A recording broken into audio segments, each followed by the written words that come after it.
Hi అండి. Sunday వచ్చేసింది. Sunday వచ్చిందంటే మనకి ముక్క లేనిది ముద్ద దిగదు కదా! మీకు కూడా అలాగేనా? అయితే ఇంకా మా వారైతే అడిగారండి ఏం కావాలి అనేసి. ఏం కావాలి ఏముంది ఏదో ఒకటి తీసుకురండి ముక్కలు కావాలి కదా అనేసి అంటే, "ఏ ముక్కలు కుక్కయా? నక్కయా?" అనేసి అన్నారు. అదేంటి అలా అంటారు? కుక్కయి, నక్కయి నాకెందుకు? ఈరోజైతే మేక మాంసం తీసుకురండి. మీరు తినరు కాబట్టి నేను తినక చాలా రోజులయిపోతుంది. మీ వల్ల నేను తినట్లేదు అనేసి అంటే, ఇంక వెళ్ళి మటన్ అయితే తీసుకొచ్చారు. ఇంకా ఈ మటన్ కూర మా వారు తినరు కాబట్టి నేను, కన్నయ్యే తింటాము.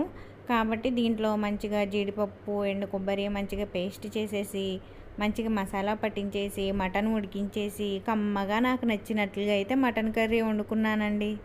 నువ్వైతే మంచిగా మటన్ వండుకున్నావు, మరి మీ వారి పరిస్థితి ఏంటి అని అంటారేమో. మా వారు చికెన్ ప్రియులండి. సో ఆయన చికెన్ అయితే తెచ్చుకున్నారు. సో చికెన్ వండేశాను. అంటే మీ ఇంట్లో ఏంటి స్పెషల్స్ కామెంట్ చేయండి. అలాగే ప్లీజ్ లైక్ అండ్ సబ్స్క్రైబ్.